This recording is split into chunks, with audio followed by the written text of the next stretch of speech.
Hi guys নমস্কাৰ আৰু আশা ৰাখিছোঁ আপোনালোক সকলোৱে ভালে কুশলে আছে। আৰু আজি মই এইফালে দেখিছেনে একটা কুকুৰা এটা কিনি আনিছোঁ আৰু বহুত দিন কুকুৰাৰ মাংস খোৱা নাই। কুকুৰাৰ মাংস খোৱা নাই মানে লোকেল মুৰ্গী খোৱা নাই আৰু ব্ৰইলাৰ চইলাৰ বাৰু খায়ে থাকোঁ, কিন্তু লোকেল মুৰ্গী খোৱা নাছিলোঁ। মই সেই ধান দোৱা দিনতে গা বিষাই তেতিয়া খাম বুলি ভাবিছিলোঁ, কিন্তু তেতিয়া খাব নোৱাৰিলোঁ আৰু আজি সেই এটা কিনি আনিছোঁ। অলপ জালুকীয়া খাই দিম বুলি ভাবিছোঁ, মানে গাবোৰো বিষ হৈ আছে, বিষাই আছে মানে এইটো কুকুৰা কিনি আনিছোঁ। কুকুৰাটো 800 চাৰে 800 গ্ৰাম আছিলে আৰু তাকে আজি এনে খাম বুলি এইফালে হেৰি কৰিছোঁ আৰু ৰেডি কৰিছোঁ। আৰু মানে আজিকালি মানে কুকুৰা লোকেল মুৰ্গী পুহিলেও মানে বহুত লাভ আছে মানে আজিকালি 1 কেজি লোকেল মুৰ্গীৰ দাম প্ৰায় 380 টকা 400 টকা হৈ গৈছে। আৰু তেতিয়াহ'লে কিনি খাবলগীয়া নহয়, ঘৰতে মানে খাব পৰা যায়। কিন্তু আমাৰ ঘৰত আগতে বহুত কুকুৰা আছিলে, কিন্তু মৰি গ'ল, ত' সেইকাৰণে নতুনকৈ এতিয়া লৈছোঁ বাৰু।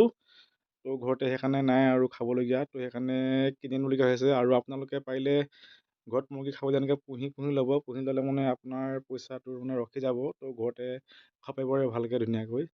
আৰু এইফালে ধুনীয়াকৈ মাংসখিনি কুটি বাছি ল'লোঁ আৰু এইফালে মাংস ইমানখিনি ওলালে আৰু ত' ধুনীয়াকৈ মানে সাজু হৈ যাব খাবলৈ। ত' আজি মানে পূৰা ধুনীয়াকৈ লোকেল মুৰ্গী আৰু জালুক দি পূৰা বনাই খাব লাগিব মস্তিকৈ। আৰু এইফালে মই ঠেংকেইটা যে ধুনীয়াকৈ কাটিছিলোঁ আৰু ঠেংকেইটা এতিয়া পুৰিব লৈছোঁ। আৰু মই কুকুৰাৰ ঠেং খাই বহুত ভাল পাওঁ আৰু সৰুতেও খাইছিলোঁ আৰু এতিয়াও মানে খাওঁ মাজে মাজে। মই ব্ৰইলাৰ কুকুৰাৰ ঠেং নাখাওঁ, কিন্তু লোকেল মুৰ্গী কুকুৰা আৰু হাঁহ হ'লে মানে পূৰা মই ঠেং পুৰি খাই বহুত ভাল লাগে মোৰ। আৰু কাৰ মোৰ দৰে এনেকৈ মানে লোকেল মুৰ্গীৰ ঠেং পুৰি খাই ভাল লাগে, কমেণ্ট কৰিবলৈ নাপাহৰিব।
আৰু এইফালে ৰাতি ভাত সাজি খাব লৈছোঁ। মানে শাক চব্জি বেলেগ একো নাই আৰু মাংস জোলটো তেনেকৈ বনালে তেনেকৈ খাব লাগিব, উপায়টো নাই আৰু।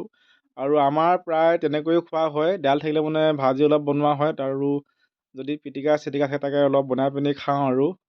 আৰু আপোনালোকৰ দৰে আমি খাব নোৱাৰোঁ আৰু আমাৰ টকা পইচা তেনেকৈ নাই আৰু প্ৰায় আৰ্থিক অৱস্থা দুৰ্বল বুলি ক'লেও বেয়া নহয়, ভয় কৰা নহয়। ত' এইফালে ৰাতি ভাত সাজি খাই লওঁ, তেনেহ'লে যদি স্ক্ৰীনখন শেষলৈকে চাই থাকিব আৰু কেনে পালে লাইক এটা ক'লে কমেণ্ট কৰি জনাব। আৰু নতুনকৈ অহাসকলে প্লিজ ছাবস্ক্ৰাইব এটি কৰি থৈ নাপাহৰিব আৰু কমেণ্ট ছাবস্ক্ৰাইব কৰি মনত উৎসাহ দিব। আৰু কমেণ্ট কৰিলে মানে মনত মানে ভাল লাগে, উৎসাহ পাওঁ। ত' শেষলৈকে চাই থাকিব। বলক।